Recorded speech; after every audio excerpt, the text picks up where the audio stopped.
We don't. Yes. No. Already is fine. All right, good afternoon, everybody. Welcome to the December 2025 CAC meeting. We're still waiting to get some more members to come, but with that. Sound is terrible. Can you hear okay, Bert? That's better. Okay. Maybe we could just bring that speaker down to a little closer to Randy. Yeah, Randy sounded like he was underwater. All right. Thanks for the heads up. Sorry. One time with Kalia. Okay. So we're I'm here. hey All Kalia, how right, you doing? thank you. Got you down. We're three short of quorum. Oh, just three. Ashton's on his way up. We're three. Yeah. Okay. Okay, all right, so, that's not a bad idea. So we will, start with the chair's report. Speak up, Brent. We will start with the chair's report. Since, I'm showing up here first, I'll start off. In October, Metro North, served nearly 6.8 million customers, 3.7% increase from last year, and 86.8% of the pandemic. Ridership was up weekdays, gorgeous weather, stunning fall foliage, and leaf peeper trains, which run between Grand Central and Poughkeepsie, were overstuffed. Members, Vice Chair Zulik was out there taking pictures and saw very, very crowded trains. Base-bill traffic was very good this year for Yankee Stadium, and several records were set for attendance at games. On November the 10th, the day before Veterans Day, myself and two other veterans on the board members were invited to North White Plains Shop to see the unveiling of the Metro North's eighth heritage locomotive.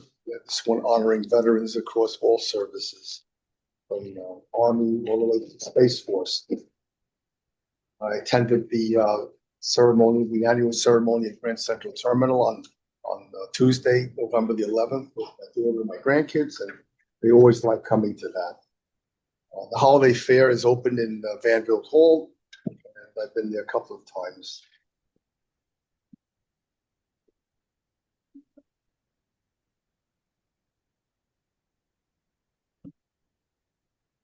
And the special schedules in effect for Thanksgiving weekend, and the special schedules are in effect for the holiday weekend of Christmas and New Year's.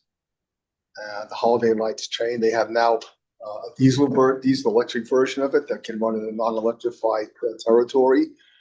And I could see it at Grand Central the other day.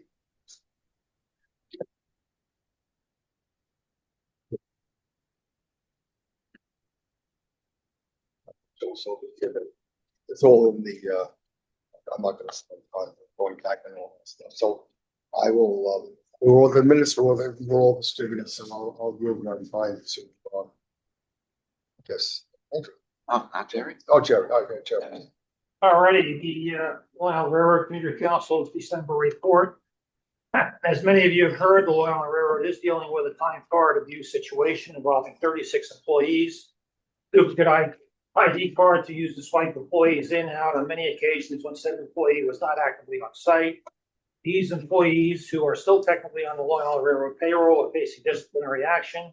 One has been fired, and others have been put in for retirement once they got wind of the investigation into this practice. Unfortunately, it appears that none of these employees will face criminal charges. The Suffolk County District Attorney claims the MTA Inspector General's team tainted evidence during the investigation. MTA board members have requested a briefing with the Inspector General, which we hope to get later this month.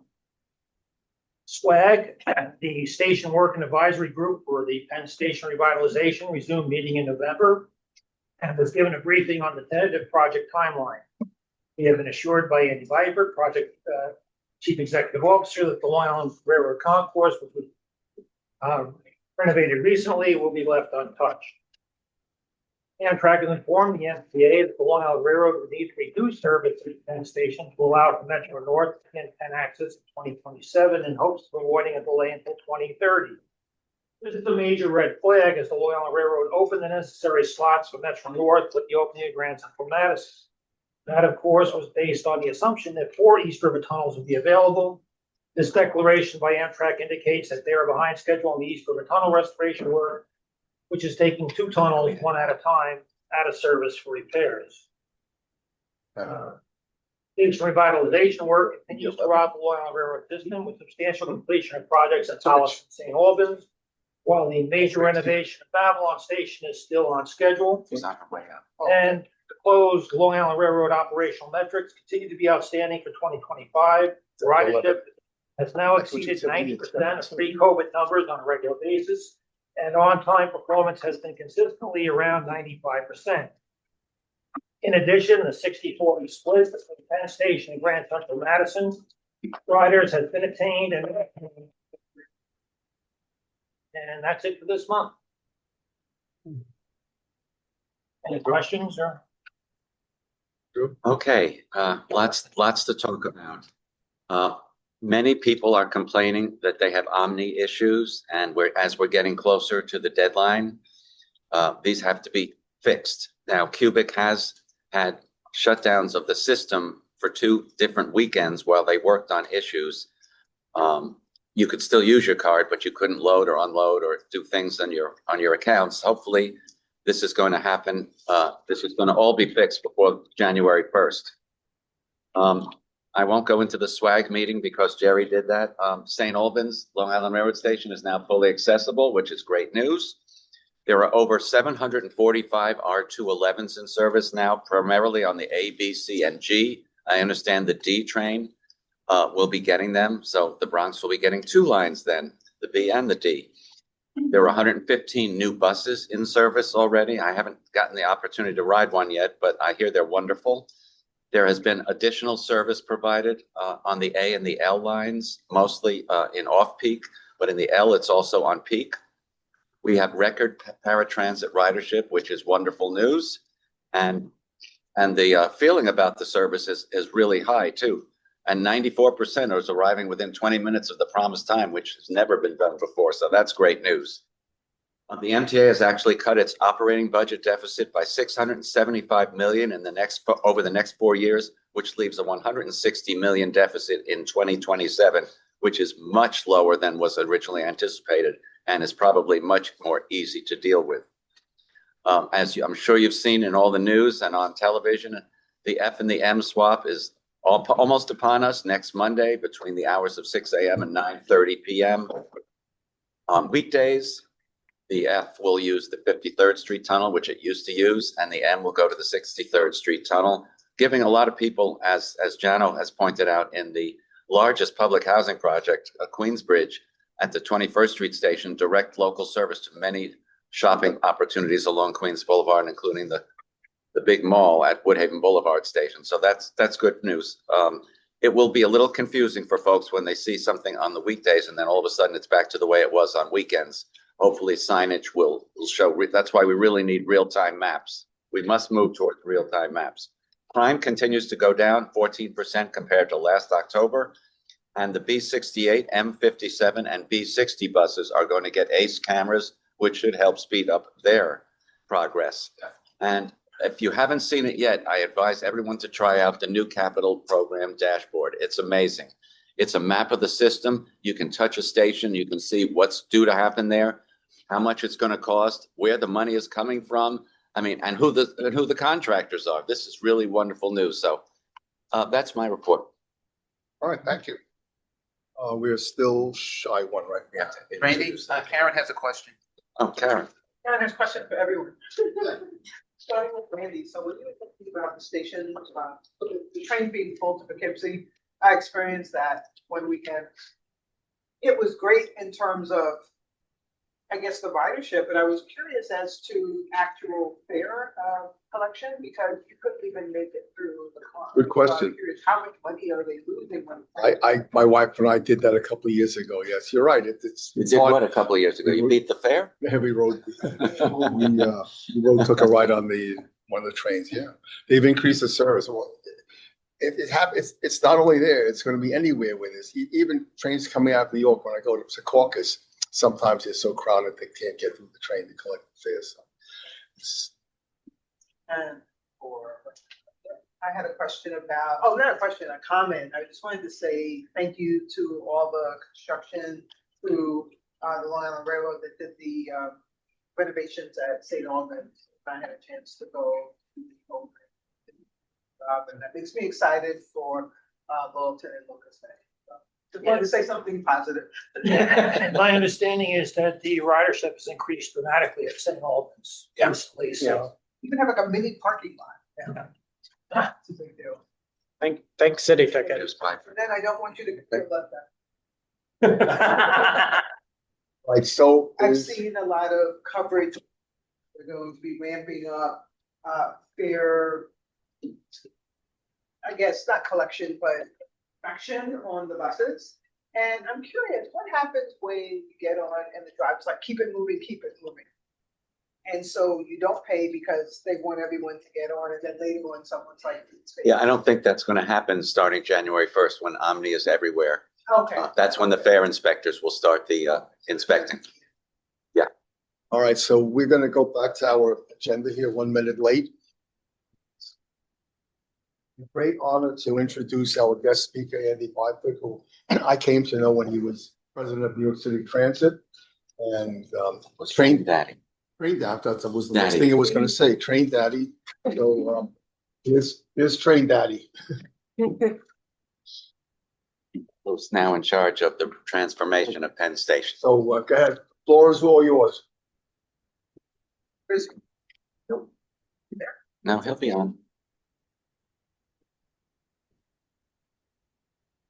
Everyone, I couldn't, sorry about that. Everyone, I couldn't come off mute. Hi, could someone give me a thumbs up? You can hear me okay? Yes. Thank you. Two thumbs. Sure, thank you. Well, look, first up, it's kind of ironic having moved back to New York, and that made me so happy, I can tell you, at the end of May. Today, I find myself in Washington, D.C., so I've gone the opposite way today. So apologies I can't be with you. I'd love to have been back in to Broadway, a building where I spent 2 very happy years. And Randy, Andrew, it's nice to see you and the other board members.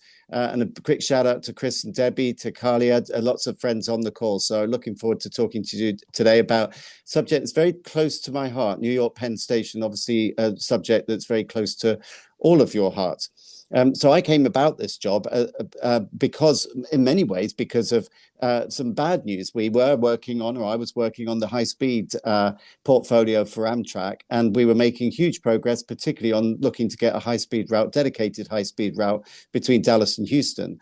But in a very sort of seminal week, not only did we at the start of the week be told the bad news, which was we were losing our funding from FRA for various reasons. The administration wanted Amtrak to focus on its core business. So that was bad news. I had to pack that project up.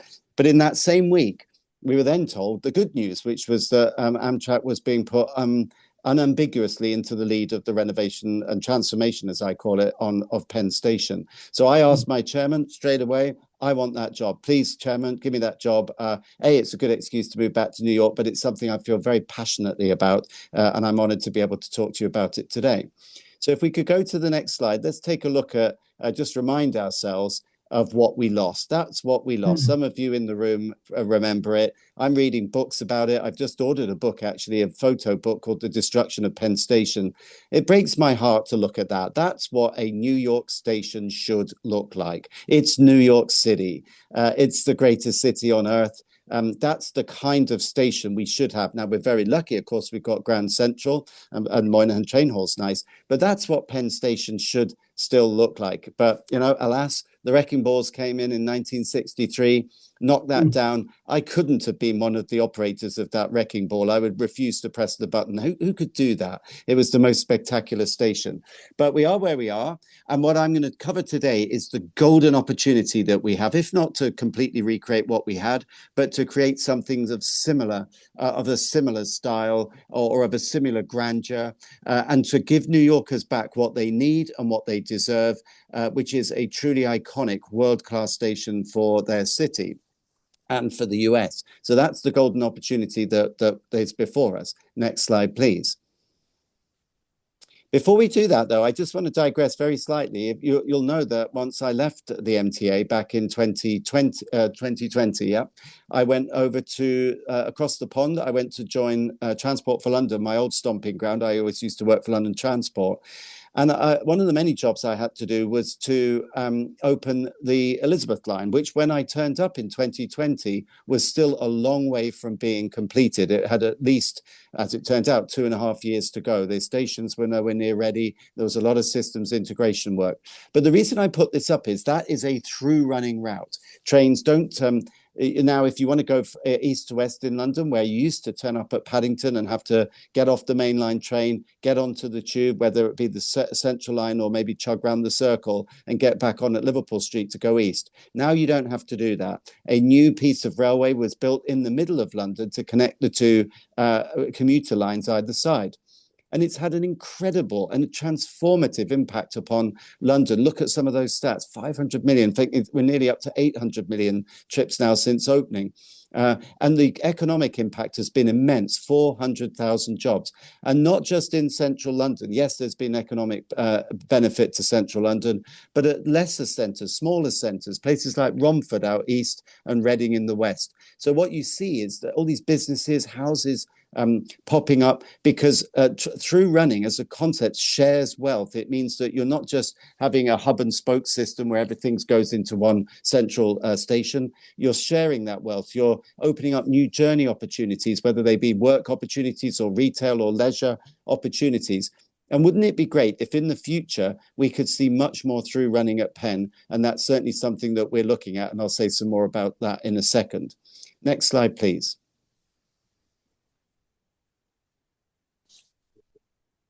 So we all know the existing Penn Station has challenges. It was opened in 1963, I guess, of 60. Yeah, I guess it would have been a bit later than that once the old station had been demolished, 65 possibly.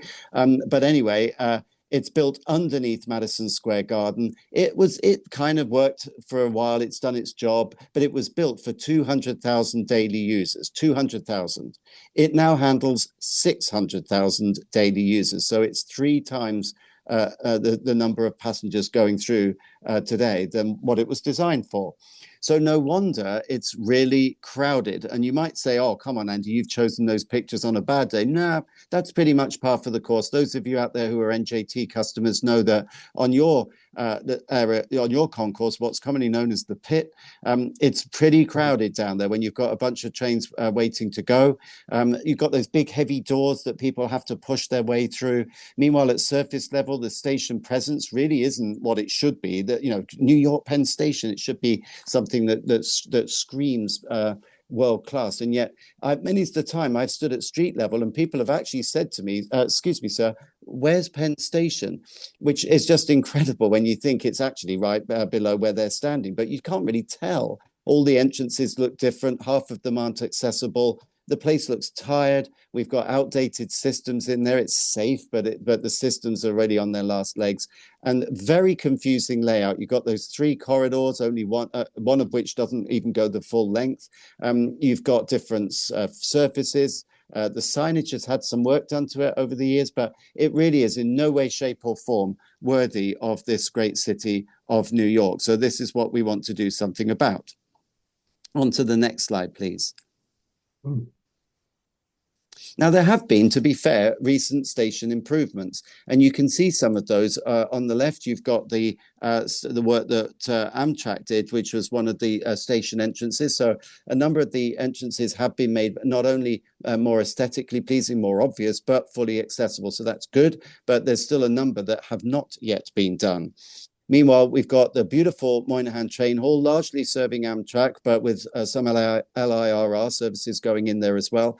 And that is nice. That's more like it. That's a single level concourse, really great sight lines. It's spacious. It's got a fantastic food court. It's got ambient light with the big light box above the train hall. That's much more what we should be looking at, and a very imaginative use of the old Farley post office building.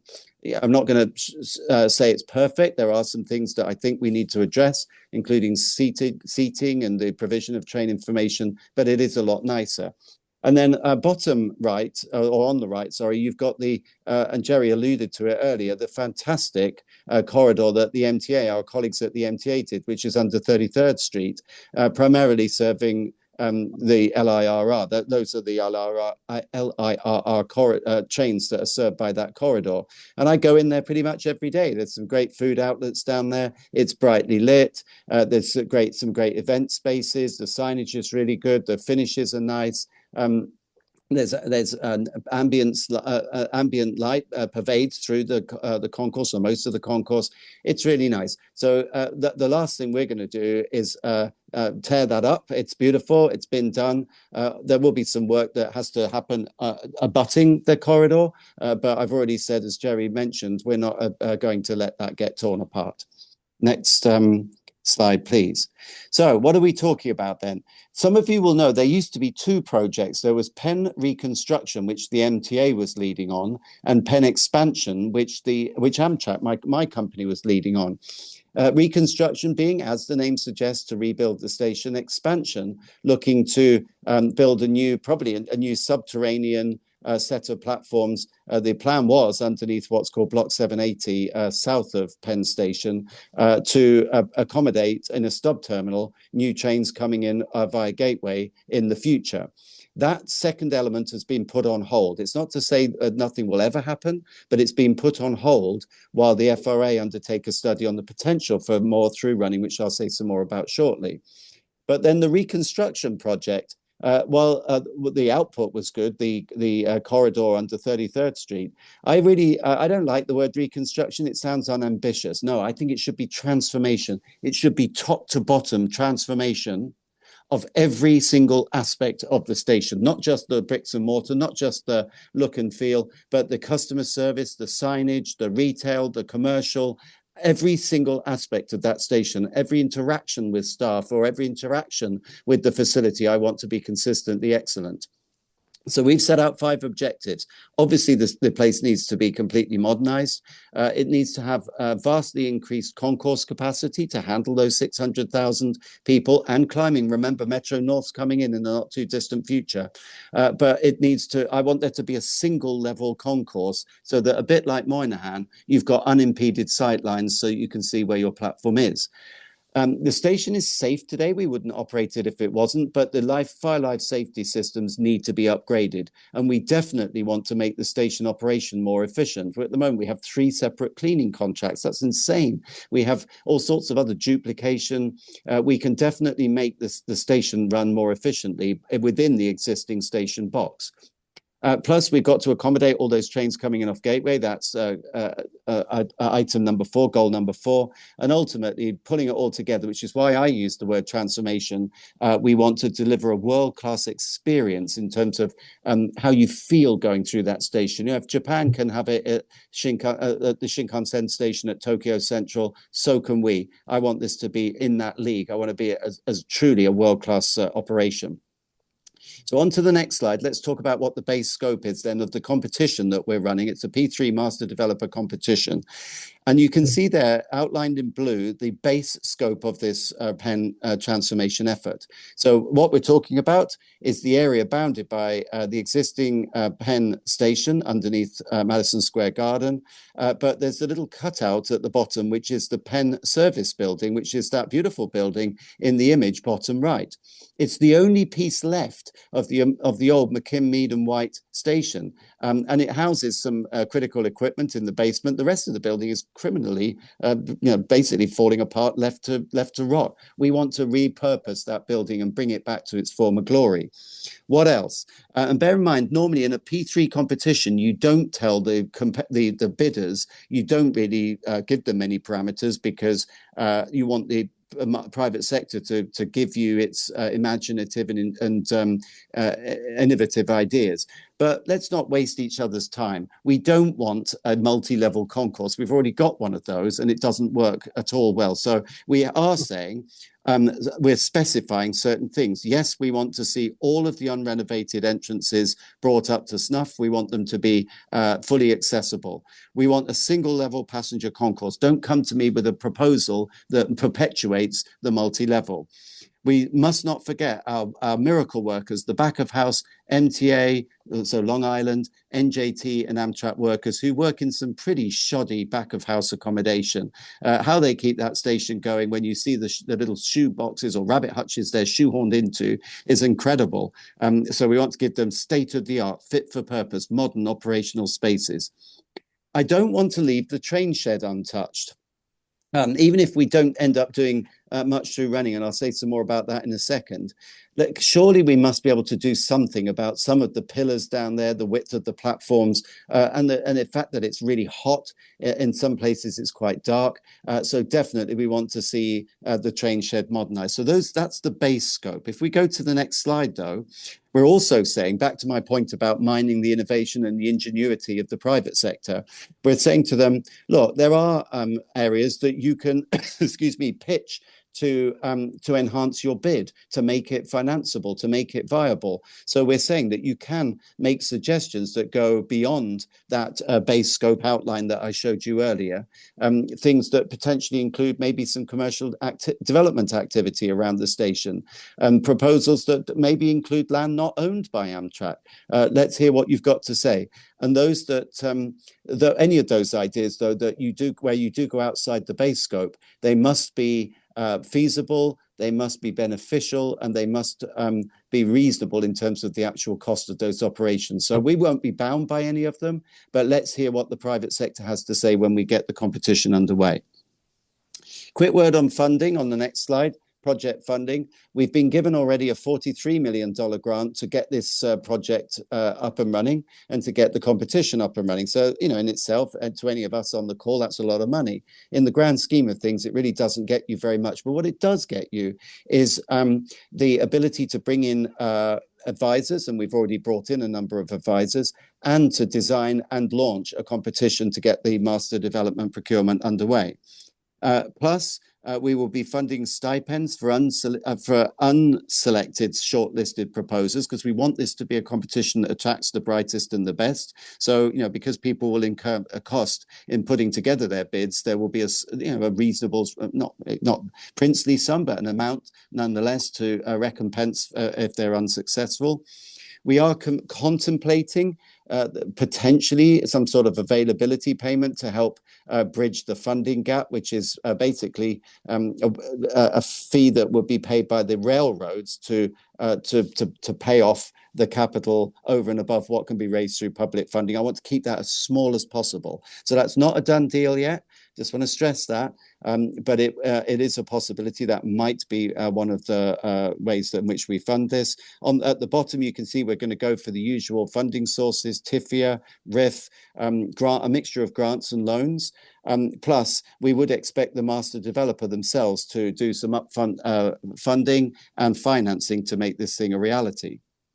So on the next slide, if you imagine a pot where you've got the overall amount, and people sometimes say to me, well, Andy, how much is this going to cost? Well, I don't know yet because we haven't run the competition. Okay, so when's it going to finish? Well, I don't know yet because we haven't run the competition. If you imagine, say the project, it was, let's just call it 5 billion. If we can raise 4 billion from funding, from grants, from loans, from states, from the feds, from the city, then that would leave a delta that's still got to be paid for. These PPPs aren't, the P doesn't stand for philanthropy. They are, some people seem to think it is. It's not, they don't do it for free. They expect to be paid back. So one way of closing that gap before you even contemplate something like an availability payment would be, well, let's look and see, are there services that you, the private partner, could provide for us across the complex on things like janitorial, maintaining elevators, door maintenance, and some of these other items that you can see, the loading dock management at Madison Square Garden. All of these things potentially could be a source of income for prospective operators. Not, I stress, not in any way, any form of train dispatch, station operations, customer service, none of that. We're not talking about any of that. We're talking about the sort of ancillary services are potentially areas where a company plus doing retail within the complex may make some of their money back. Let's talk about timeline on the next corridor. On the next slide, so the ticks at the bottom, the checks at the bottom show that we are not messing about. We were given this mandate by my board, the Amtrak board, and by the administration back in May, and already we're knocking off these milestones in a relentless fashion. Back in August, the Secretary Duffy and I stood up at Penn and we announced, get ready, private sector, get ready, that competition's about to start. We then held a series in the fall of industry days, talking to prospective developers, property companies, bankers, architects, where we talked to them about what the design is that we're looking for, the types and the parameters of the design, where we answered their questions and we said to them, get your bids ready because we're about to start the first stage of the process. Then that duly happened. We said we'd have what's called an RFLOI, a request for letters of interest. We'd have them out by the end of October. Check, they're out. So at the moment, these companies are working up their proposals. They will submit those letters of interest by December the 16th. And that's really a lowish bar to just make sure we filter out any flights of fantasy or whimsical ideas that are never going to pass muster. But we want to know who you are, where's your money coming from, who are your backers, and what's the big picture idea that you bring to the table. In the competition, we are deliberately silent on the future of Madison Square Garden. Why? A, it's not my decision what happens to the garden. B, I don't know yet. And C, because were we to say the garden stays or leaves or moves, you would at a stroke knock out some of the ideas, which we already know. There's some prospective designs that are predicated on the garden staying and some are predicated on the garden moving. And I'd rather see them all so that we can see what's out there in terms of ideas. Early in the new year, we'll start the master developer competition. The RFP, the request for proposals, will go out. In the spring, we'll evaluate those. Whilst at the same time, NEPA activity is underway. And my marching orders are to have a recommendation to the Amtrak board in May of next year. It's not very long. It's an expedited time frame. In May of next year, I will make a proposal, a recommendation to the Amtrak board on what we think is the best idea based upon very key evaluation criteria and how it's to be paid for. And it is the Amtrak board and the Amtrak board alone that will make that decision. Not the White House, the Amtrak board. Albeit, we will then go to the White House and say, well, look, this is what the Amtrak board has decided, which is not unreasonable because I'm going to be tapping up the White House, hopefully, for literally billions in funds and grants. So they'll want to see it. We then spend the next year and a half working with the chosen master developer to get the design to 30% at least, and to work up to financial and commercial close. And then the second major marching order I've been given is to have a shovel in the ground to start the work, the physical work, by the end of 2027, which is no mean feat. On to the next one, we're nearly there. So I've covered most of this. The actual process, the letters of interest are out there. I think I've pretty much covered all of this. One thing I should say is while we're doing this work to launch a competition and to administer a competition to get the master developer, our colleagues at the RFA,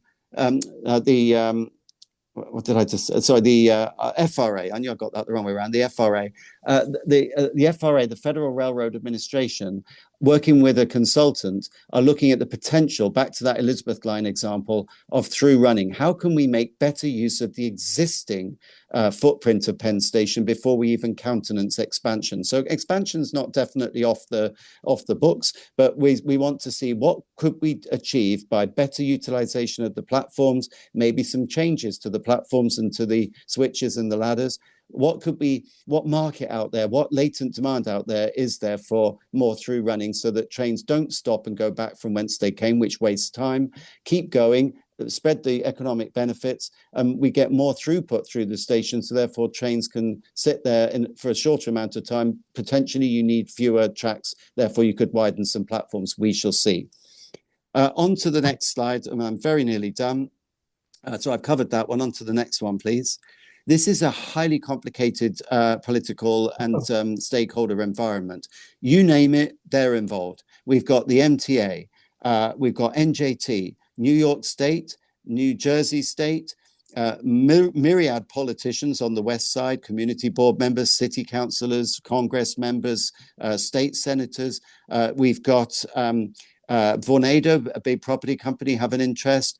You've got Madison Square Garden, the owner of Madison Square Garden, who's clearly got an interest. You've got the USDOT, the FRA, and you've got the feds. So this could not be a more complex a deal to pull together, but that's the challenge. And it's worth having, because on the last slide now, I'm going to just say the reason why this is so important is this is our golden opportunity. Look what's been achieved. We've already got a beautiful new Terminal A at Newark, with more building work happening down there. JFK, the terminals are being rebuilt.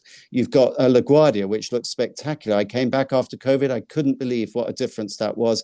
And you've got the Midtown bus terminal. The Port Authority has already broken ground and is getting on that transformation. So the one that stands out, the one that's left, is Penn Station. And this is our golden opportunity, not just to give it a lick of paint, but to totally transform it top to bottom. We are going to get a spade in the ground, a shovel in the ground by the end of 27. And that's the target. It's not going to be easy. It's not going to be easy to get the capital stack, but we're determined to do it. And it's my honor to be asked and tasked with this job, because it's a small part of giving back to a city that I dearly love, namely the best city in the world, New York City. Thank you, sir. Wow. Happy to Fantastic. answer any questions, Mr. Chairman, if you'd like me to. You have to know their questions. All right. So thank you very much. Very interesting presentation. So let's start over here. Let's just go around. Andrew, go ahead, Andrew. Actually, Andrew should go first because he's the one that made the arrangement. Great. Well, thank you, Andy, for another great presentation and inspirational, maybe a little perspirational, but it was really wonderful. So, and the issue of through running, obviously New Jersey Transit and Metro North New Haven line both use catenary. So having trains from Trenton to Stamford and New Haven is very easy. That type of through running is great. But when you want to go from Port Washington to Princeton Junction, it's a whole nother matter, because Long Island Railroad uses third rail and catenary in New Jersey. Are there dual modes or new types of equipment that you are looking at now to make through running a possibility?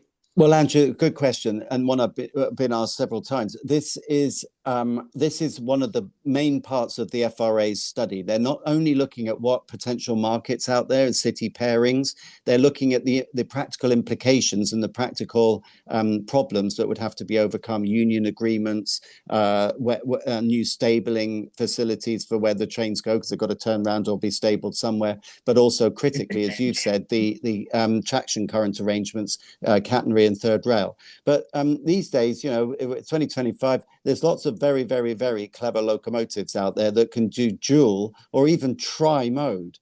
It certainly wouldn't be something that would happen quickly, but all of the agencies at some point are going to have to renew their traction. So we're looking at what the feasibility, the costs, and the practicalities of that are. And we've got some time to achieve that. I remember when the Eurostar used to come under the wires from Paris Gare du Nord, go under the tunnel through the English Channel, under the English Channel, again under the catenary, but then immediately it got to the English side, down went the pantograph and down went the shoes, and the shoes would pick up off the third rail of the Southern Railways network. Now, of course, we've got the high-speed line. It's all under the wire. So that kind of technology does exist, but these are some of the practicalities we'll have to address. Thank you so much. Mhm. All right, we're gonna go around the table. Roz. Dave, first of all, really appreciate the work that you're doing on this. One of the reasons I live in Westchester is that when I moved to New York and went to Penn Station, it's like, hey, I don't think I'm going to do that. However, question is, with all of the traffic and the 600,000 people going through Penn Station during this mass transformation, how do you manage that? I mean, are you going to be doing construction on top of people or moving to a different location? Is there a plan for that? Sure. Well, that will be one of the things that we against which we evaluate the master developers' proposals. We will be saying not just what's your vision for the end state, but how do you propose to phase the work? How do you propose to keep the station operational whilst and safe while you're undertaking the work? And look, I mean, it won't be easy and there will be disruption, but it's how you go about handling that, how you do the signage, the customer service agents to help people guide their way through. We're going to be using apps to make sure that people know what changes are happening, and critically make sure that, again, the station keeps going and that it's safe. But you look at, even back in the day when they demolished Penn Station, they didn't shut it, they demolished it around customers. People still went through there. More modern examples, the complete rebuild of London Bridge Station in London, very, very busy through running station. That was rebuilt whilst the station stayed open. And of course, you've got another example, but albeit not a non-railway example, LaGuardia kept going while it was completely rebuilt. So cleverer people than me will have to figure this out, but it can be done. And we don't have the luxury of shutting the station, so we'll just have to find a way. Hey, Stu? Judy. I am not going to ask this question, but since you brought up that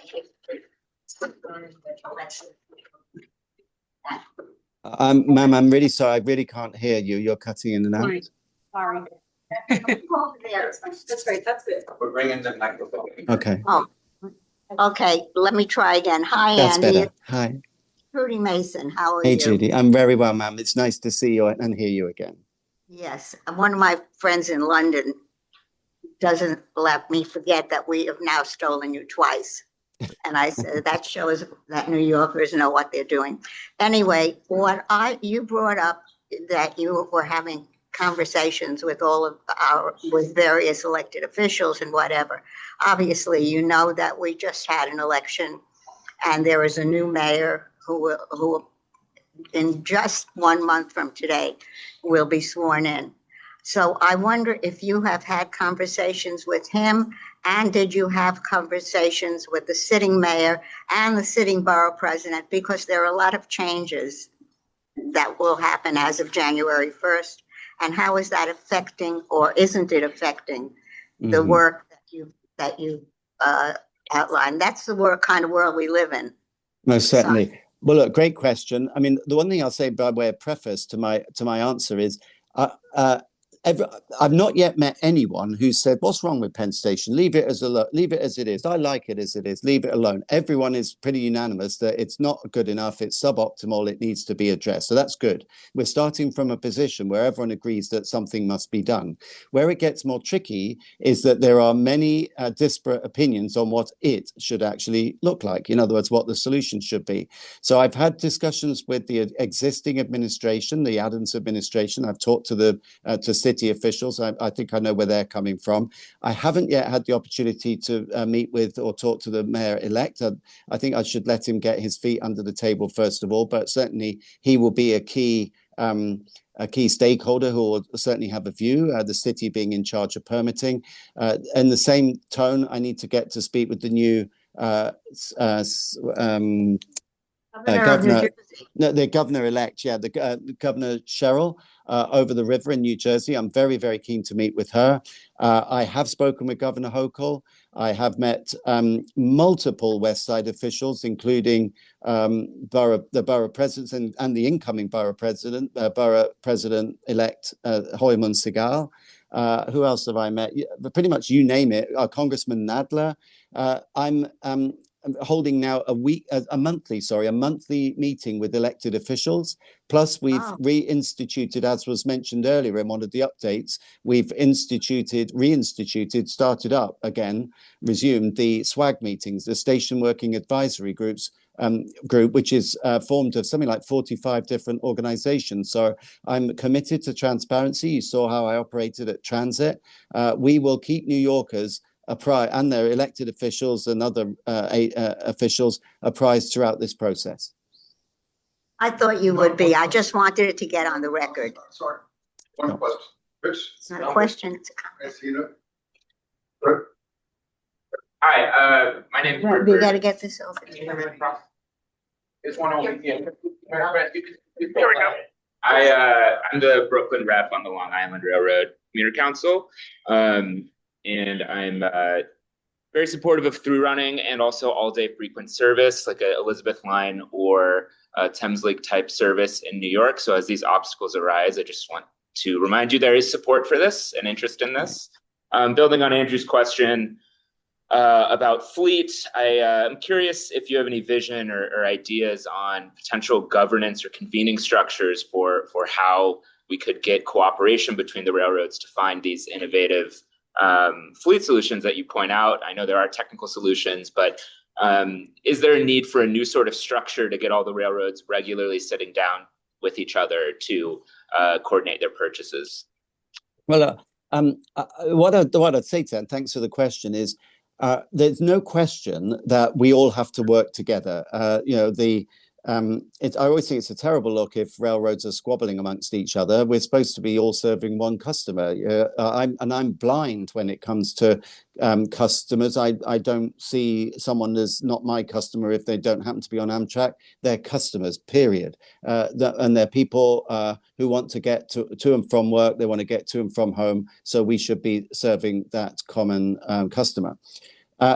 With regard to governance structures, I think that ultimately that will be a political determination. What I would say is I was previously, as you know, the Commissioner of Transport for London. The reason I mentioned that is because that was a very, very powerful structure in that the mayor, and the mayor was my boss, Mayor Sadiq Khan, had a single one-stop shop person who was held accountable for every aspect of transport within the great city of London. So where I do describe my job as commissioner as an amalgam in a New York example. It was an amalgam really of New York City Transit, Bridges and Tunnels president, TLC commissioner from the city, and New York City DOT commissioner, because I oversaw everything: bridges, tunnels, bikes, ferries, the underground, the overground, the DLR. The whole lot, everything came under the commissioner, which I thought was a very powerful structure. Now,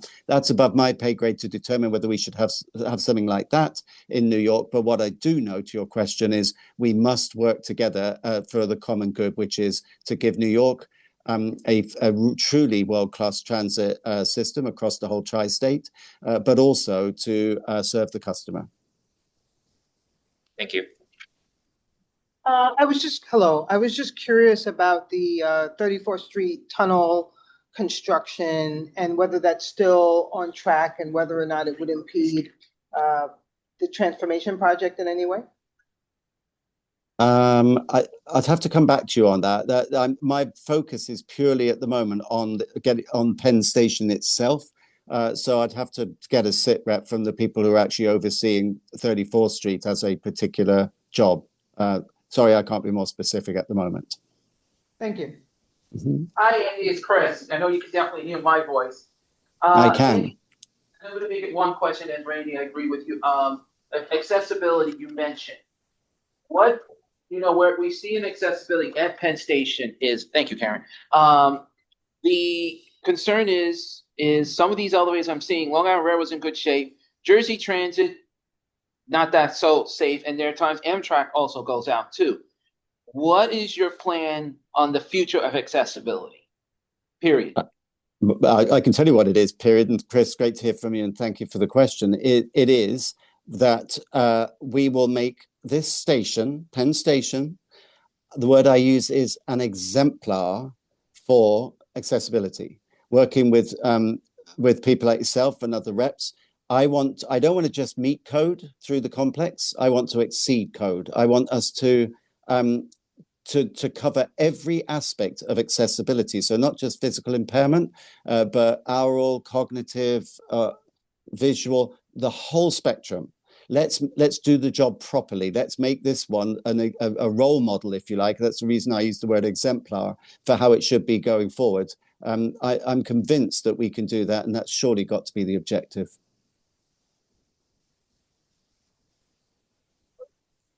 Yeah, just a quick question on Metro North. If things go as well as they could, we could have Metro North service starting as early as 2027. There's been some troubles with the Hellgate line, getting that project moving as quickly as I think riders would like. Just curious how that's going to be having Metro North factored into the plans for the station. What challenges does that bring? Sure. Well, I mean, the obvious challenge is we're 600,000 people a day at the moment, and that will be even more people coming in. But the way I look at it is that's exactly why we need to do something. Do nothing is not an option. So I am keeping an eye on all of these various ancillary projects, Gateway out to the west, East River Tunnels to the east, and Penn Access to the north. We need to make sure that our timeline correlates to all of those different projects, that there's good coordination. I'm very mindful of that. Amtrak is fully engaged with the MTA on getting that Penn Access project sorted out. I remember working at the MTA when the announcement was made about serving the Bronx better and having stations in locations like Co-op City, where I remember to this day going to a town hall and talking about the bus service up there. So I think it's good news, but clearly we've got to be ready for that and make sure that we have excellent interaction with our sister agencies to ensure no loss of process. Dave Colon on Zoom. I didn't quite catch that, sorry. Dave, you're up. Oh, great. It's me, Andy. How you doing? Hey, how are you? Good, good. I just was wondering if you could talk a little bit more about why Amtrak or the federal government, whoever exactly, is insisting on private financing for this project. It is a federal project. The federal government has the ability to pull a lot of money if they really want to. So why is a private developer going to be borrowing money on the private market at some point? Sure. Well, I mean, I don't speak for the government. I'm an Amtrak employee. I can only surmise. And certainly the two parameters I was given were a shovel in the ground by the end of 27, but also that we are to run a P3 master developer competition. But having said that, I think the rationale is that in the past, different financial models have been looked at to get the station transformed, and the reason that still hasn't happened is because that didn't work. It's been talked about literally for decades that Penn Station needs to be sorted out and reconstructed, but for various reasons, different financial models have not proved viable and not proved realistic. My view on it is, I think anyone who suggests that the public sector will fund 100% of this project is probably deluding themselves. But similarly, anyone who thinks that the private sector can pay the whole lot is equally delusional.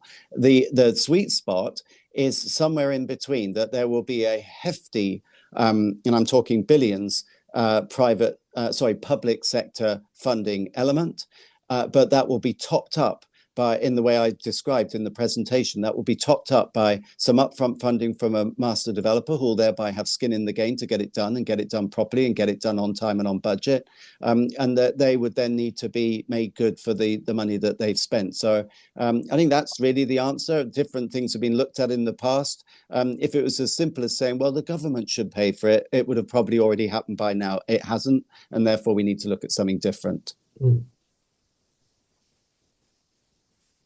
I think Kalia had her hand up. Kalia, did you have a question? Yes, I did have a question. Hi, Andy. Hi, Hi, everybody. Kalia. My question is that for full transparency, we were on another call last week with Eric Botcher, and you answered a wonderful question about passengers being on the corridors and not being able to predict which tunnel their train was coming in. And I noticed that there's a lot of unused space within Penn Station. Are you planning on expanding and using that unused space? And in doing that, what is your vision aesthetically of what it looks like? We talk all the time about the construction, but what is your vision? Do you plan on using artists, local artists, so when we're walking through that corridor, we can see the beauty of course, the greatest city in the world, New Sure. York City? Talia, great question. So on this issue of space, yeah, I think absolutely the master plan for the station needs to completely reimagine what's actually quite a big footprint. The footprint of the station is a double block. It's pretty big. So there's definitely enough space there, but it's very poorly and inefficiently used at the moment. There's a lot of back of house equipment in rooms that could be stored somewhere else. We could be making better use of that service building that I described. Let's move some back of house stuff over there and create more space for not only frontline operational people, but critically for customers. So it's very inefficient. There's lots of little rooms. There's sort of myriad little dogleg corridors. There's mazes. You know, it's a strange place. It's built up organically over the years, so it's grossly inefficient. So definitely, I think we need to make better use of space to open it up for customer use. One, on the aesthetics.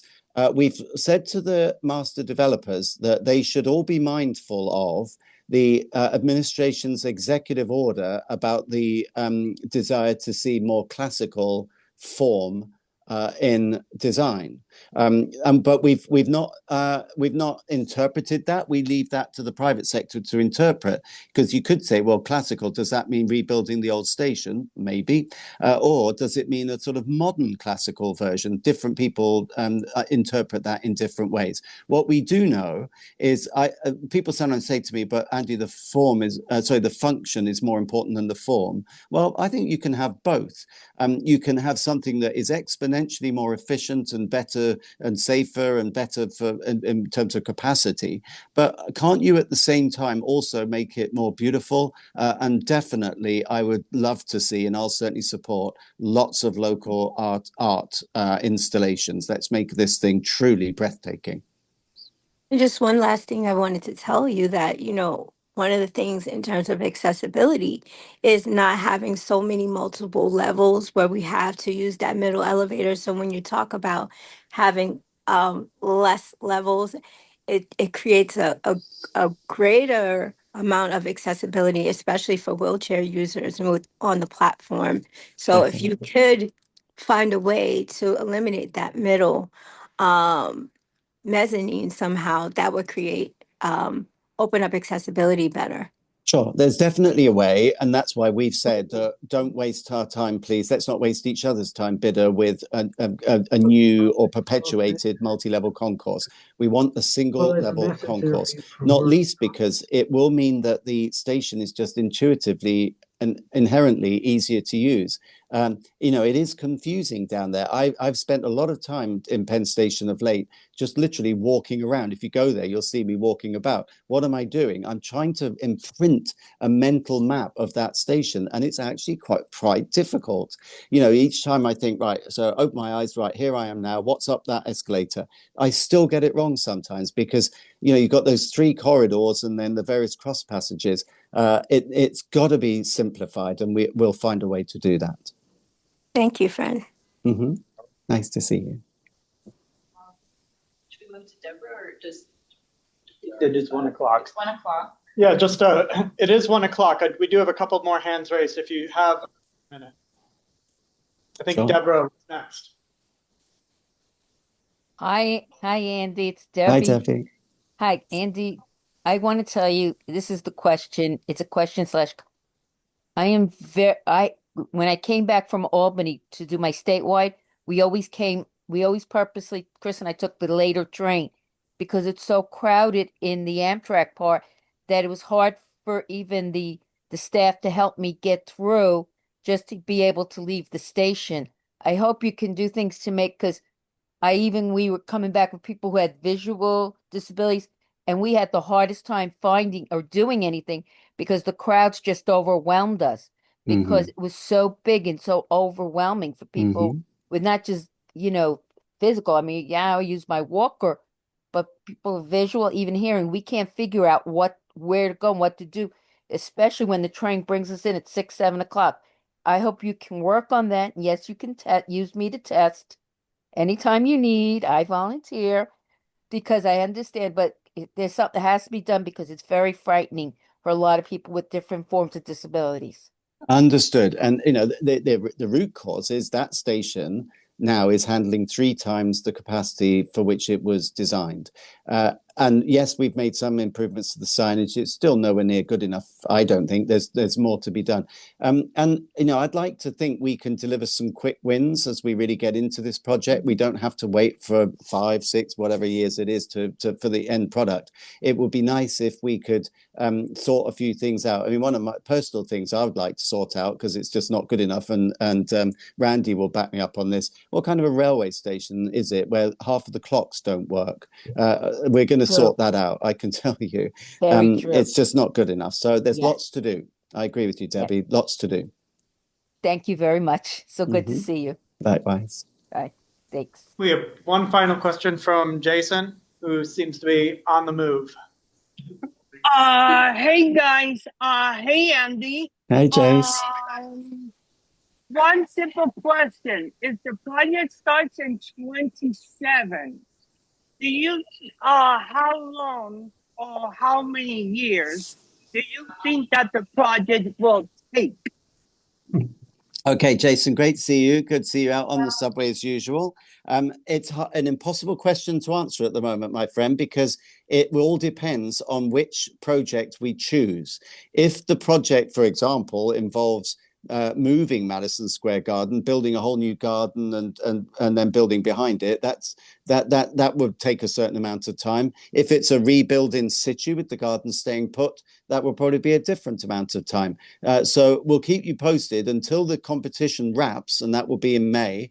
I can't answer that question, so I can't say how much it's going to cost. But let's just say we're talking probably a minimum of 4.5, 5 years to get to completion. But it could be quite a bit more than that, depending on the scope and what needs to be done. Thank you, Andy, for answering the question like always. Sure. Always good to see you, my friend. Okay, thank you, Andy. Thank you for your time. Thank you, sir. Well, thank you for having me. It's always good to see the PCAC, and if you'll have me in future, I'll come back and happily do updates as we go along. To the point. Yeah, you spoke ahead of it. Yes, we definitely want you back when you have some concrete information to provide to us. So You thank got it, you sir. again. Thank you. Bye, everyone. Bye. Okay, so we have a quorum. I can ask the question like Jana always asks, do we have a quorum? Yes, We have a quorum, so thank you all who are here. Your person, like to make a motion? I have. I'm just. All right, go ahead. What do you? I just, I do an Andrew for a moment. Make a motion to approve the minutes. Okay, I second that. All in favor? Aye. Opposed? Okay, so we first want to approve the agenda for today, so that should have been the first thing. All right, so I make the motion. Okay. Second. Okay, any discussion, all in favor? Aye. Okay, so we got that done. Minutes were nicely prepared by the staff. Any questions? They were approved already. What was the, no, there was the 20th September meeting.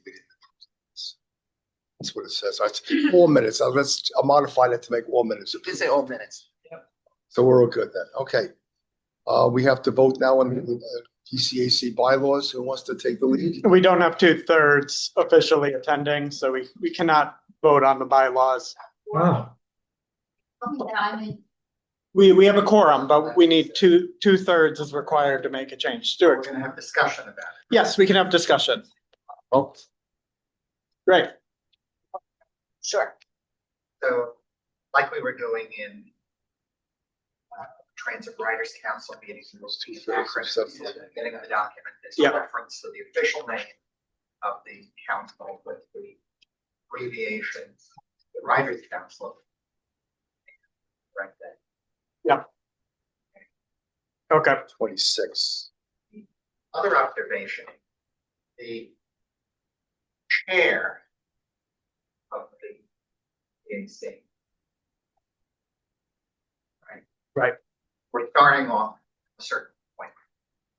That person. I'm sorry, this is a sign language interpreter. We cannot hear you right now clearly at all. Move the speaker back. Sorry, just bear with us. It's one okay, sec. no problem. Thank you for letting us know. No problem. No problem. So looking at the paragraph that talks about the leadership team, okay, and it uses the word elect. Okay, so the chair serves by virtue of being the chair. They're elected separately in the individual bylaws of the councils. Yeah. So I don't know if that word is appropriate there, because the person who's going to serve as the chair is the person who's up in the rotation. Sure. We're not electing them again, but how would it work? Because it's silent in the document. Well, who is the vice chair, the first vice chair and the second vice chair? Meaning, does that rotate? So in the order of the person's secession to be chair, does it stay in that order? Or you have to elect a first vice chair and a second vice chair? Yeah, it's already been rotated. Yeah. I was the former chairman, so now I dropped the second vice chair and Andrew goes from second. I think we can spell out what the process is. Right, so the word elect has to be removed. I got that. All right, and that's it. So it looks good. Good. Okay. Need 17 at least, but we only have 13 officially attending right now. All right. When the spring comes around. So, you're not counting Peter Gordon, right? Because we took Peter out. resignation, Yes, so we're down to 26 official members. Want to be sure. Okay, so, Yes. so it's my honor to present the certificate for 40 years of service, Rich Contagio. The longest serving right now, Andrew is up 2. You are, okay? So congratulations, 40 years. I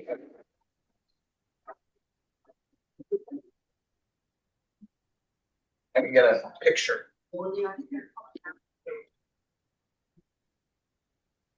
Not coming through. Hi, everyone. There we go. All right. Sure. Yeah. I want to thank the PCA staff and members of all 3 councils, the Service Excellence Recognition Award. I'd just like to take 2 minutes, fast forward these 40 years. So many of you don't know me. This is my lovely wife, Dolores. I married in June of 1981. And we moved to Tuxedo. And we both worked for American Express in this immediate area.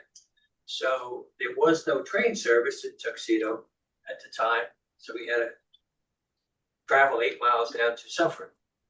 Then in January of '83, the FTA was formed. And Tuxedo had 2 trains going down to the city. So that was a blessing. And those 2 trains had, I'll call it bamboo seats, no air conditioning, and the windows slid open, just to give you a perspective when we were there.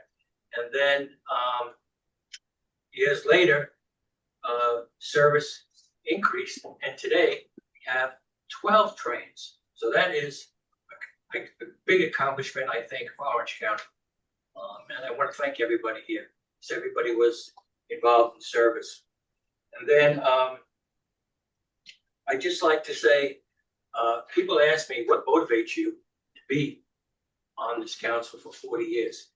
And there's projects, major projects, like in my county right now, many of you know we have the Woodbury Commons outdoor mall, the largest outdoor mall, and it's run by Simon Properties. I'm on the planning board for 20 years, so I'm involved in all these projects, and they're going through phase 5. They have 250 stores, and they want to add another 25. I met them, both Simon Properties and the Orange County Legislature, and I'm looking to market the idea of a station just for shoppers. They will not entertain a commuter station at the mall, but there seems to be maybe an interest in shopping only. And it makes sense. I mean, if you've been up there for Black Friday, they close everything down, the streets, the away. So it's a great idea, and hopefully we'll see something happen in the next couple of years. The other major project is Harriman Gardens, right next to Harriman Station. It's a transit-oriented development. They're putting in 1,600 townhouses next to the Harriman Station. It's taken us 3 years, and right now before the planning board, they're in the environmental impact stage. And I think that's going to take another year because of the size of the project. That'll really increase the ridership since it's right next to the Harriman Station. And the last project we're working on is Tuxedo Reserve. If you ever been up to the Renaissance, this project is 1,600 single-family homes and townhouses in Tuxedo Park. And it's taken 20 years for this project to get off the ground. They're finally, the infrastructure is in, homes are being built. They built 40 homes, and they anticipate it's going to take 5 to 7 years to take these 1,600 homes. So you're going to see an increase in ridership. And with ridership, you're going to have to improve the stations and the service. So that's what motivates me. And last, I just like to mention 2 people that have really inspired me over the 40 years. One person, the late Beverly Delinsky, the first executive director. She's alive. She's alive. Oh, someone told me different. Very much alive. I apologize. Your figure's going out. 91 and is still walking around amazingly. Yes. I apologize. Someone told me different. I asked, thank God. And the second person is the late Orrin Getz, member of Metro North Council on Rockland County. I mean, he was really an advocate, and these people inspired me. So thank you for the recognition today, and I look forward to seeing everybody. All right, thank you.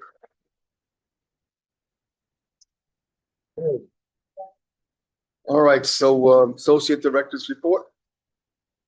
Thanks so much. I think first of all, just a heads up. Lisa is doing well, making progress. Still on leave through the end of the year, but she appreciates all the well wishes that she's gotten, and is definitely on the mend. First of all, I just wanted to share a few numbers that I think kind of speak to how things have been going at PCAC, what we've accomplished in 2025 since we're in December now. We have, as a staff and including the chairs and some members, been in the press 217 times so far this calendar year. Yes, I try to keep track of every single one because I'm like that. That compares to 171 mentions that we got last year that I started keeping track of shortly after I started. I think the big change from last year to this year, last year we were over half of our press mentions were related to congestion pricing, which was certainly the hot topic. It's continued to be a big piece of our press this year, but it's much more diverse, what we've been talking about. Buses have been a big focus of late. Promoting the MTA capital plan, especially in the first half of the year while that funding was under consideration, our legislation, the fare change that's upcoming, fair fares program in the city, the change to Omni, the railroads, and safety have all, we've had, double-digit press mentions in all those categories. So, that it's been a much wider variety and a wider variety of people talking on the record as well. We've finished 6 reports so far this calendar year to go along with the half dozen we had last year. They've likewise covered a wide variety of topics. Kara will talk a little bit more in a moment about what we still have on our plate. We have a number of pieces that are in various completions, in various stages of completion at this point. And we've also completed 92 pieces of commentary throughout the course of the year. That includes our testimonies at committee meetings and board meetings, press releases, statements, letters, anything that's been public and on the record that we've put out is included in those 92 pieces. Might hit 100 by the end of the year, although that's not actually a goal of ours. So yeah, it's been a busy year. I think, right now, 2 things besides research and our legislative tasks that Jack will discuss. We're very focused on the mayoral transition right now and what that means for some of our city projects, particularly, improving bus speeds and reliability around the city and the future of the Fair Fares program. We're working on a white paper to that Kara will talk a little more about.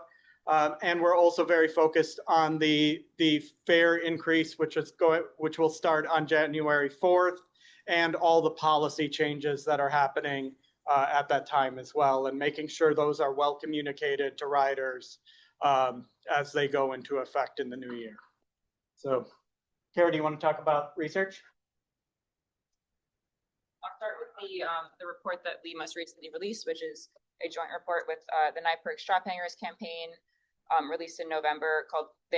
They've done an annual Pokey and Schleppy Award, awarding the slowest and least reliable buses in the city. And so we partnered with them and did a lot of the research this past year and added a new Mazel Award that we gave to the most improved bus in the city. So that came out in November, which we're very excited about. Brian mentioned also we're working on a Fair Fares white paper that should be out very soon. We're looking at a more ambitious Fair Fares expansion proposal. You may have seen our past Fair Fares map reports where we looked at raising the eligibility threshold to about 200% of the federal poverty line level. But now we're also looking at 300%, which we're very excited about. Thank you to Benji, who did a lot of the data and maps for that report. Hopefully will be out very soon. Next, Stuart will be glad to hear that we are working on finalizing some maps showing the change in ridership post-congestion pricing at stations around the city. Benji also did some great data wizardry there, and we're hoping to have that out at some point before the 1-year anniversary of congestion pricing, because there are some very interesting numbers around different subway stations throughout the city. We're also working on looking at the IBX and doing some research there about land use and ridership patterns along the proposed IBX route. And lastly, Jack did some really great field research over the summer that we're hoping to get out the door at some point soon on the availability and reliability of bus bike racks on the routes that have racks around the city. So those are the research projects that we're looking at right now. And we're also always hoping to hear from our members about ideas for new reports that you'd like to see us work on at some point. Thank you. Roz? So you mentioned the poverty line. What's the actual amount of the current and the proposed? So currently, Fair Fares was just expanded to 150% of the federal poverty level. And we used to propose 200%, and we are now proposing 300% of the federal poverty level. So the federal poverty line amount is how much? So it differs depending on the number of people in the household. Right now, for a single person, it's somewhere around $23,000 or $24,000 a year, maybe 22 and a half. So one of the issues with the federal poverty level as the baseline for Fair Fares is that the cost of living in New York City is so much higher. And so if you make minimum wage in New York City, you immediately make too much to qualify for the program. So I believe for a family of 4, it's closer to $34,000 a year. But even at 150%, which it just went up this past year from 145% to 150%, which is a very small increase. There was an article in the Times where some finance person had indicated that the real level of poverty is like $136,000 or something. I don't know if you saw that or not. Yes, I did. Yeah, it's generally we absolutely want it to be raised to the point where people who are working minimum wage jobs can qualify. We're seeking 300% of the federal poverty level and working with our other partners in advocacy to push for that this year. And you will soon see our new maps and data showing just how impactful that would be for people around the city. The initiative that they have now to convert people's Metro cards to Omni, they're also signing people up for fair fares. Yeah. Yes, exactly. And another one of our big pushes is to get that program automatically. Only about a third of eligible New Yorkers are currently signed up for the program, in part because there are a number of hoops that they have to jump through that make it more difficult than it needs to be. You know, a lot of these people, we know they're receiving other services. We know that they qualify. We should break down those barriers to make sure that they get the services that they deserve. Karen? Yeah, I was curious if there's any movement moving away from poverty levels and going towards something like ALICE, where you talk about asset limited, income constrained, but you're still employed, because there are people who are working more than minimum wage, but just for the high cost of living, they cannot. And so I think that there needs to be an expansion of not just affordability, and more of affordability than just poverty. So I was just curious if you see that happening over time. That's a great point. I think the limitation is that with the other federal and city and state programs like SNAP and other benefits programs, most of those use the federal poverty level or some other kind of income-based determination for eligibility. So I think we have not looked specifically at those other metrics for qualification, but in terms of auto enrollment, it may make things a little bit more complicated to switch up the way that people are determined to qualify. But that is a good idea that we will look into. Thank you. Yeah, the only issue that I'm seeing lately, and you mentioned food stamps, it depends how they can get it, because right now in the federal world, it's not easy, because how getting a house somewhere or apartment, it's like you got a prayer you can get something, because then if you want to do fair fares, it's much more difficult, because not just on the subway and bus, railroads is also an issue too. And what I'm also seeing, and it actually has been brought up at a lot of elected officials, that seniors are having these issues too, because it doesn't matter their health or not. They might get a reduced fare, but there's still got to be a way of fair fares for them as well, because accessory ride they pay is now $3, and they still can't get to that level. So an option needs to be somewhere in that area, because not all seniors may get this, but as our federal and state are going upward, but they're leaving out a lot of the seniors and our veterans too. Yeah, thank you for bringing those up. We won't give away the entire report, but both of those issues will be addressed in them, and you'll see very soon. I know you're talking about. I didn't say the way you're supposed No, to. thank you. Yeah. Good points. Christian? It's a question. Yes, go ahead. I'll ask the same question that I asked Anne before. Have you been in touch with, since we have a direct contact with Jamie Torres, is on the head of the mission. So have you taken either through Jamie or direct been in touch with the incoming administration about everything that? Can someone please repeat the question? Interpreter can't hear the person speaking. The question was if we've been in touch with the Mandani administration about some of our city-focused plans, and the answer is briefly yes. Yeah, they're aware, and we've kept them in the loop as we are planning to make this report public in the not too distant future. Who is the them? I mean, His team. Let's just leave it at that. We've been in touch. We've been in touch with the appropriate people who have been offered to us to speak with. Oh, okay, they offered the people. Correct. Thank you. Jack, you guys have anything? Should I go through? Oh, yeah, please, Jack. Should I like, how should we do this? Should I Yeah, just let's- kinda let's pass them down send it the line? around. All right. So, want to coming down the line very soon. You all should see our upcoming New York State legislative agenda for the session in Albany that will begin in January and run through June. A lot of these should be familiar. I can go through them, but you all will have these documents. If you have any questions, be sure to just ask either now or really whenever. My email's on here. And we'll circulate after the call to our members who are on virtually as well. Yeah. So I'll just run through these quick. The Rider Representation Act, everyone should know by now what that one is. The Rider Act, which would just make it a little bit easier for us to fill some of our most persistent vacancies that we've had on the council. Small tweak to the LIRR Commuter Council authorizing legislation, reducing the number of recommendations needed to be made to the governor's office from 3 to 1. Open meetings law reform that will make it easier for us to achieve a quorum on the council. And then the next bill, fifth down, is our new One City, One Fare Act that we were working on with Senator Comrie and Assemblyman Hevesi. This bill would enact our weekly city ticket proposal, which everybody should be familiar with by now, hopefully, and also unite the city's 6 fare zones into one. So not only would riders be able to benefit from a weekly city ticket, but for the first time they'd be able to travel from, say, Jamaica up to Fordham on one simple fare instead of having to pay for 2 city tickets as they do today.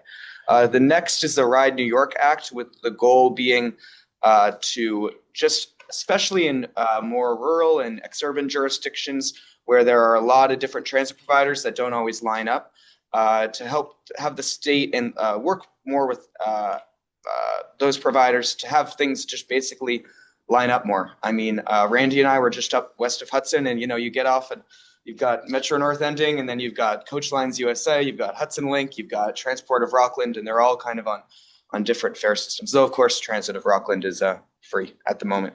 And the last one is just a bill that would make it a little bit easier to build housing near transit by removing a state level review process, but keeping the local aspect, retaining that.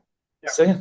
So just to reemphasize, the 4 bills on the top of the agenda are really focused on making it easier for us to fill vacancies on this council, get our non-voting members voting rights on the board, and the open meeting laws to make it easier for us to do business and pass things like our bylaws and so forth, so that people, joining virtually, et cetera, are able to come more easily. But it's not only getting the right to vote, it's to be counted. Yes. And it means something. Towards a quorum. Towards a quorum, because many times, Andrew, Jerry, and I outnumber the voting board members at certain committee meetings. So nothing can get done. I mean, they do a meeting, but they can't approve minutes, they can't approve resolutions. So it's pretty much the same. It delays many things for a month. Here, yes.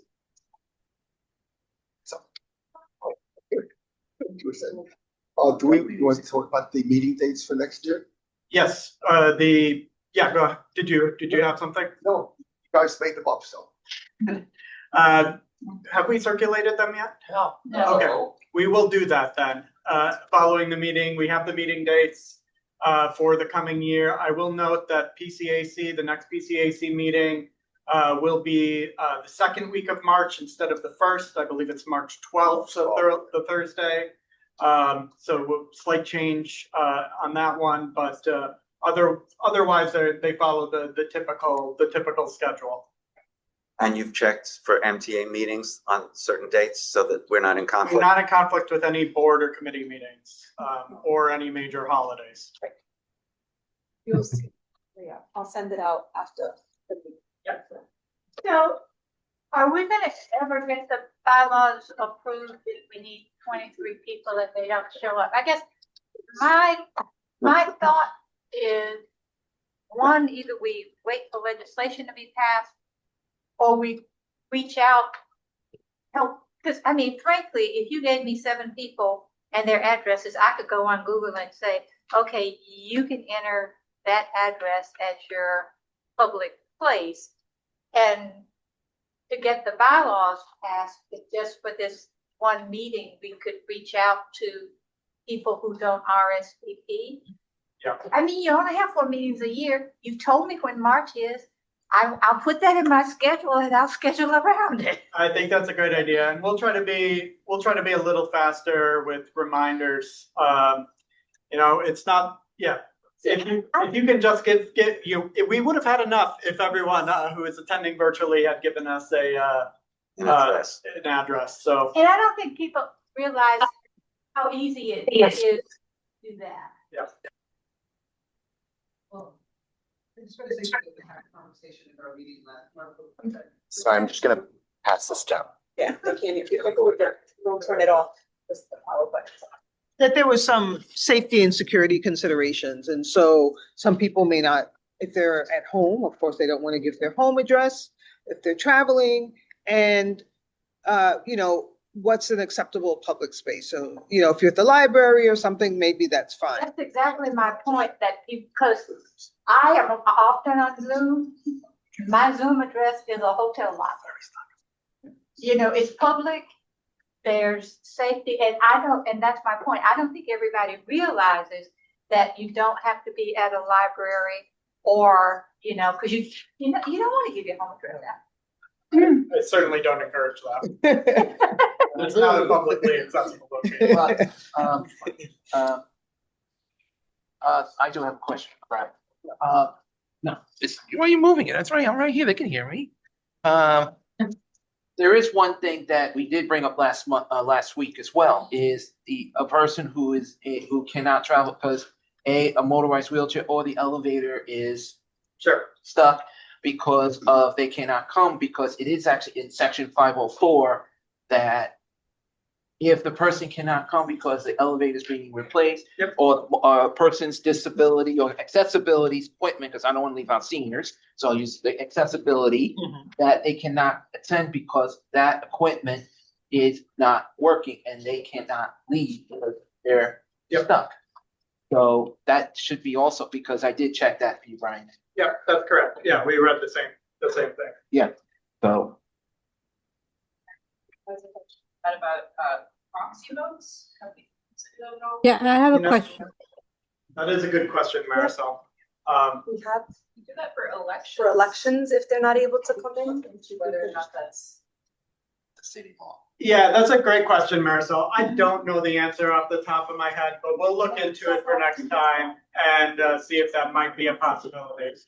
Yeah, I mean, we've done it in other situations. I just wondered if this was a situation where that would not be allowed. Let me get back to you on that question, and thank you for bringing it up.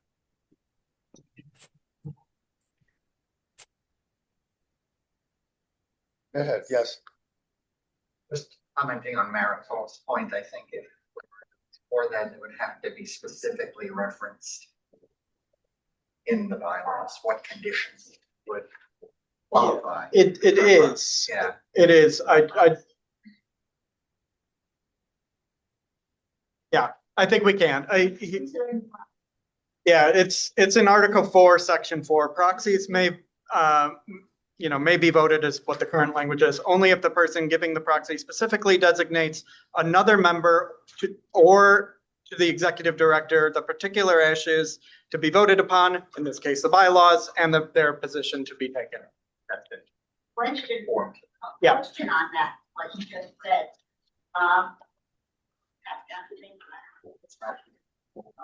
Well, anyway, on what you just read, two things, because they're different organizations or places, or sometimes you put a chair and that person, and then either he votes your proxy, it doesn't matter, or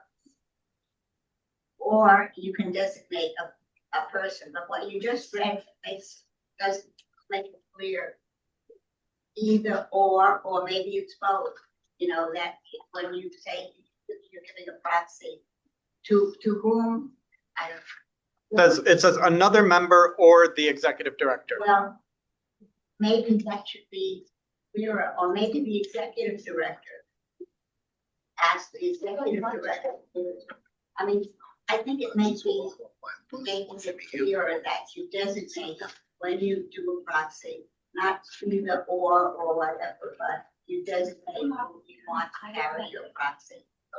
So that there's no confusion and somebody doesn't just say, oh, I didn't want so and so to carry my proxy. I want, I want this other Mr. X, no, not Mr. X, but, some, a specific person. It might help that way. If that could just be added or changed. Yeah, well, I think maybe some, ballots for the particular item that's being considered would, we can make that clear. Thank you. Okay.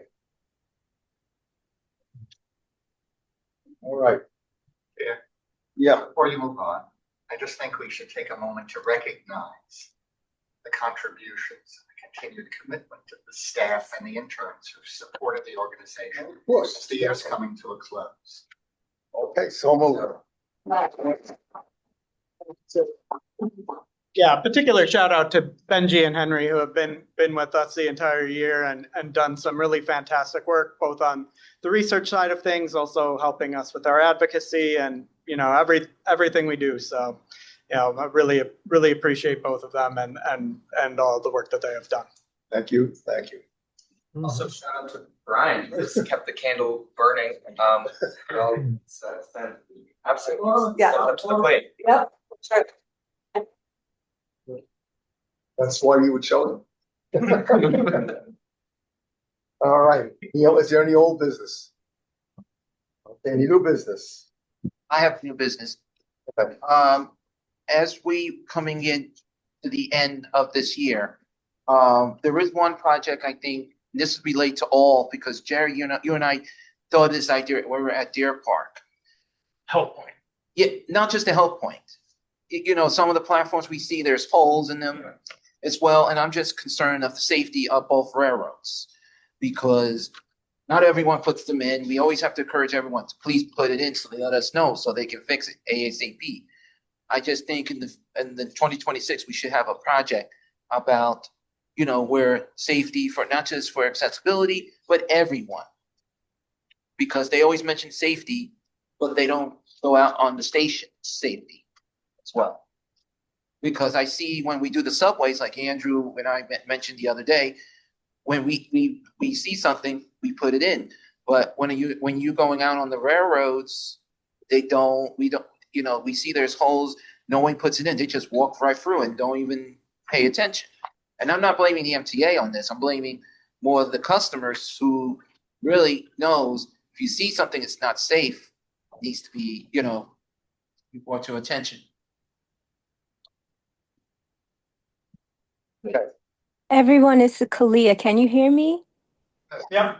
Hi, I do have some business I'd like to address. I'd like to go back a little bit with what Andrew said on the agenda about Accessoride.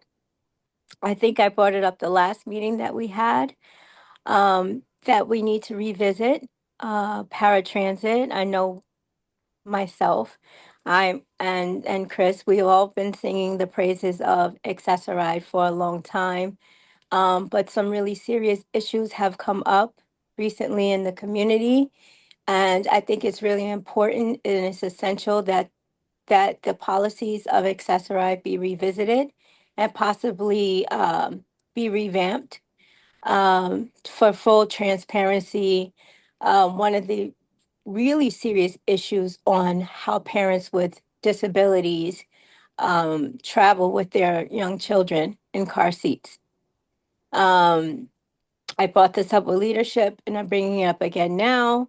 Everybody knows I'm very fair, but we often talk about the statistics of paratransit. Well, 92% of trips are on time. They're less than 30 minutes. But what happens when there's a failure and a breakdown within the policy? And then you have a passenger or a traveler stranded.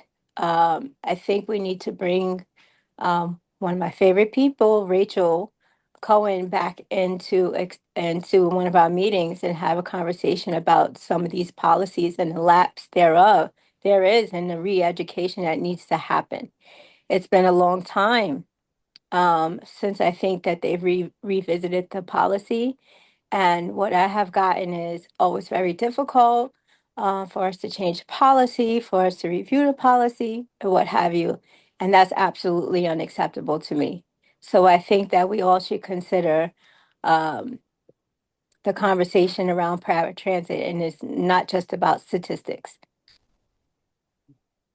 Well, Leah, I told you that I will invite Rachel to one of our Transit Rider Council meetings because there's a whole host of issues on the issues of paratransit that need to be addressed.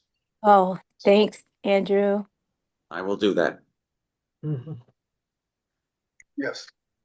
I have two things. First one, I'm curious, have there been instances of weed smoking at railroad waiting rooms? Oh, Wait, she can hear. Say it again, Karen. sorry about that. I was curious, has there been any increased instances of weed smoking at railroad waiting rooms? We're having a bad problem at Lawton. Police will come, people have left, but you open the door and you can barely see, there's so much smoke and the smell is so strong, people are like waiting outside. So just curious. It's the first I'm hearing of it. Okay. To be honest with you. Okay. I only knew it. What about on Metro North? No? So just, okay, fair enough. And the second one, I am curious, what are the limits of what people can bring onto transit in terms of size, numbers of things? I have pictures which I need to send Andrew. Large bikes, some look almost like small mopeds, pocket bikes. Large containers on the bus that have taken up 3 seats and people can't stand. Huge like catering orders, like packages, like people are using. I'm just serious. Like the railroad and the bus to deliver packages and catering orders. Huge strollers, dogs that are like the size of mini horses. It's like out of control. I saw one of those last week. Oh, this is, I know it sounds funny. No, I agree what she's saying too. And, you know, we talk about trains being so crowded, then you have this whole intersection of people and things and And the bikes are very important because the they battery. may not have original lithium ion batteries. They may have copies or charged them incorrectly and they It's could the be a fire fire, hazard. Yes, I yes. saw a guy last year had a cart that was bigger than me. Thank you. Selling food. No. Snacks, Yeah. snacks. Short, which is a disability. But anyway, as far as animal, large animals or anything, as long as they have been designated a service dog, you can't do anything because people are a service animal. Because there are some kinds of weird, some of my friends who work for airlines have talked about this, but as long as they have the designation service animal, there's nothing you can do about it. Limit the size or whether very large or very small or what type of an animal. I'm not sure that that's accurate. It's not just a service. You are in charge. It has to be a specific, not like, if it's a service like epilepsy, blind, that type, but if you're talking like emotional support animal. No, but once it is designated by the powers that be as a service animal, not that somebody says this is my service animal, tough. But if it has been designated by the powers that be, I don't know who does that designation, but there are different organizations or government. But there's no way there is no way to be able to certify whether or not that animal is actually a service animal or an emotional support animal, because if you ask, you could be treading in discrimination territory. So you have to be really careful when you're questioning somebody on whether or not that's a service animal, unless it's very clearly labeled. Right, they're labeled, so they Yeah. have a label or they have a collar or they have something. These are just pets for the most part, but All saying the same thing. I'm saying that this is just disasters waiting to happen, and I don't know how we get a handle. But one of my preferences in being the chair is that we end the meetings ahead of the scheduled time that we have too. I know it takes a lot of time, so we're gonna do the last items, the Q&A. Yeah, Deborah? She's having a little trouble. Oh, hi. I want to first thank Jack, PCA, that you're going to take up about for accessoride for the seniors who, when we turn 65, as until January 1st, we pay $2.90. Then it goes up to $3. And many of us seniors are in very low income.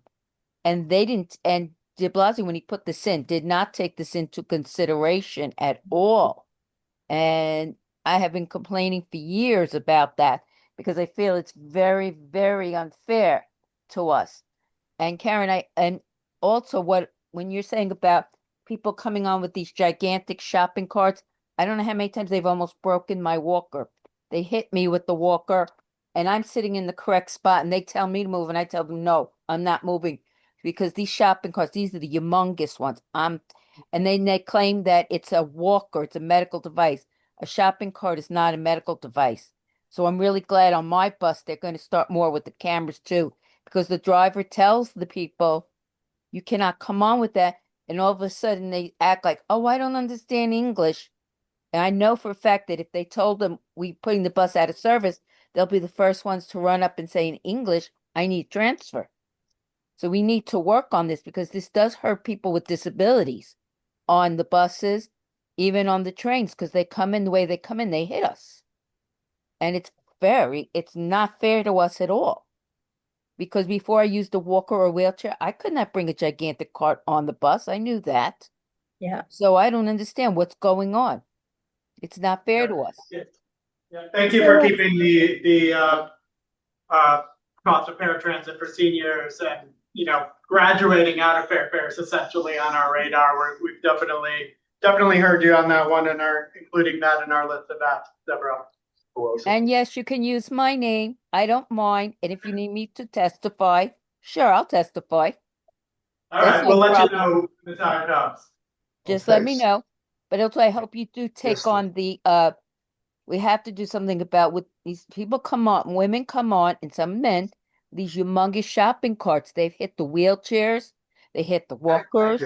It's scary. So I hope we can address that somehow. It's not fair also to the bus drivers. It's not fair. They don't deserve to be treated that way. Final comment, Stu. Oh, no, it's an old business question. Go ahead. Jerry, at prior meetings, we talked about hearing complaints from riders about connections at Jamaica, transfers, certainly Brooklyn service. There was a lot of dissonance about missed trains and misalignment, and then there was rationalization of the schedule. The dissonance has quieted down, but that doesn't mean that there isn't an issue. People are tired of complaining. As the council, your council still looked at schedule and the ability to time arrivals at Jamaica so that people could make connections. At this point, they're telling us that they cannot guarantee a connection.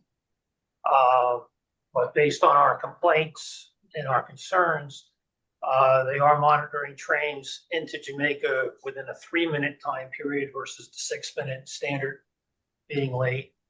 I guess some of the complaints have gone down, not because people have gotten tired about complaining, but Long Island Railroad has been running at about 95% on-time performance. Going in the morning is not really a concern because there's always a train within 2 or 3 or 4 minutes, going either to Penn or to Grand Central. The big concern, and it does happen occasionally, is going eastbound in the afternoons, because if you do miss a connection at Jamaica, if you're going to Oyster Bay, if you're going to Port Jefferson, if it's a Friday and you're trying to catch a train out to the Hamptons, yeah, you can wait an hour for your next train.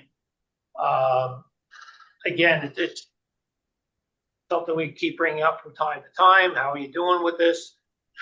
At this time, they're still not ready to guarantee connections. I still hate the term transfer opportunity because it's because you don't always get the opportunity.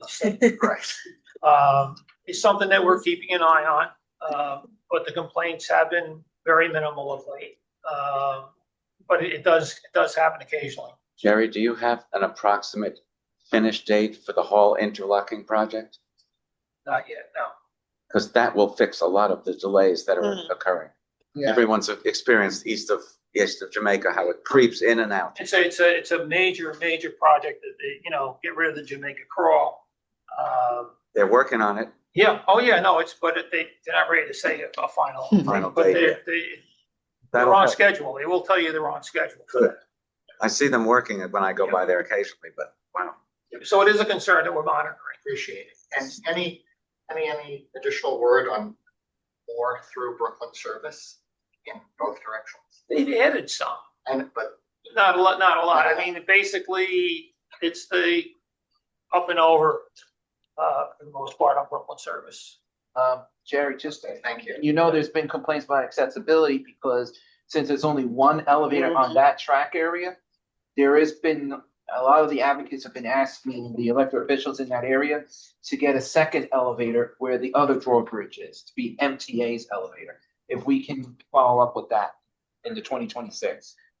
All right, yeah, I wasn't aware that was a concern, but now she brought it to my attention.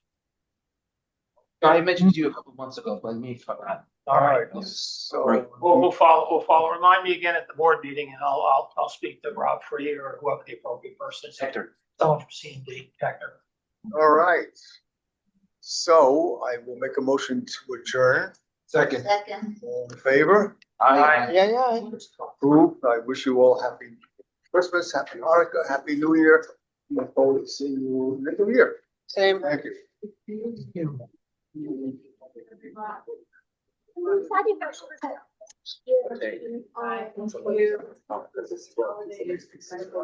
I see.